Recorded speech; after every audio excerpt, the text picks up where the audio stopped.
Okay, so let's set the scene. You see those flashing lights in your rearview mirror, and your heart just starts pounding, right? It's a routine traffic stop, but then the officer asks a question that could change absolutely everything. In this explainer, we're going to break down exactly what to do in that super high-stakes moment. Do you mind if I take a look inside your car? There it is. That's the question. You're standing on the side of the road, the officer's waiting for an answer, and your mind is probably racing.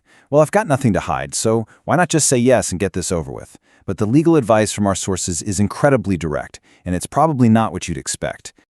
And there it is, the core advice, stated as clearly as it gets: never give permission. Even if you are 100% certain there is nothing to find. Now, I know, that probably feels completely backward. Why would you refuse if you haven't done anything wrong? Well, let's break down the thinking behind this really crucial piece of advice. To really get why you should say no, you have to understand the dynamic of what's actually happening at a traffic stop. It's not just about you proving you're innocent. There's a pretty fundamental conflict of interest going on. And understanding that is the key to protecting yourself. Think about it like this. It's a powerful analogy. Would you let a complete stranger, totally uninvited, just start rummaging through your bedroom, going through your drawers, your closet? Of course not. Your car, in many ways, is an extension of that private space. When you consent to a search, you're voluntarily giving up that privacy. This slide right here, this gets to the absolute heart of the issue. Your goal and the officer's goal are just not the same. You want to clear things up and get back on the road. But the officer, our sources say, isn't there to find the truth. They are actively looking for evidence they can use to convict you of a crime. You just can't rely on the police to prove your innocence. It's not their job. They are building a case. And trust me, anything you say or do can potentially be twisted to make you sound guilty. Cooperating by letting them search is a huge risk because their entire focus is on finding anything at all that can be used against you. Okay, so you get why you should refuse, but how do you do it? How do you do it in a way that protects your rights without making the situation worse? Well, that's where this clear, two-step plan comes into play. Here is the playbook. It's simple. Step 1. You clearly and, this is important, politely state that you do not consent to a search. Be firm, but don't be a jerk about it.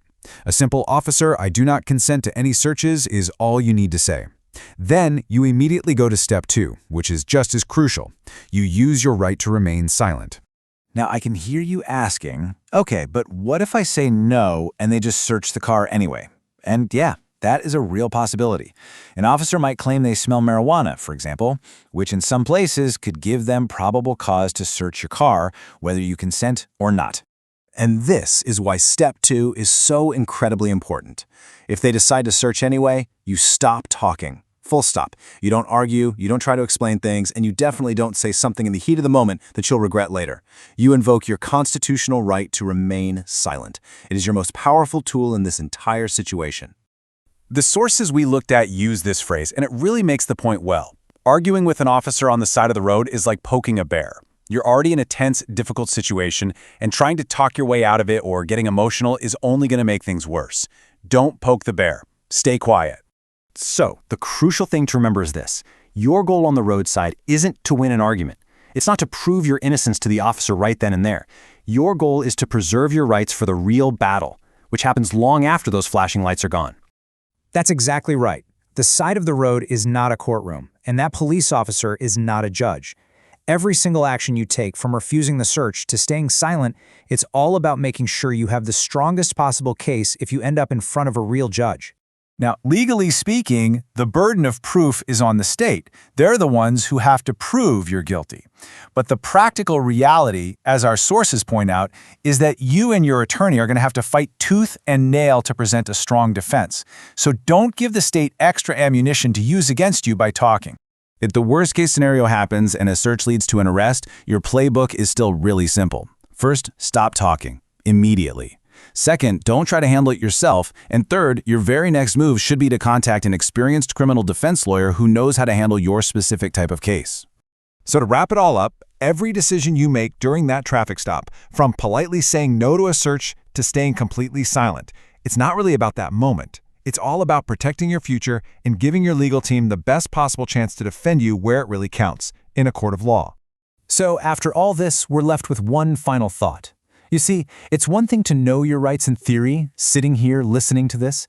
It's a whole other thing to have the preparation and the calm to actually use them effectively in a stressful real-world situation. And that's the real question to think about.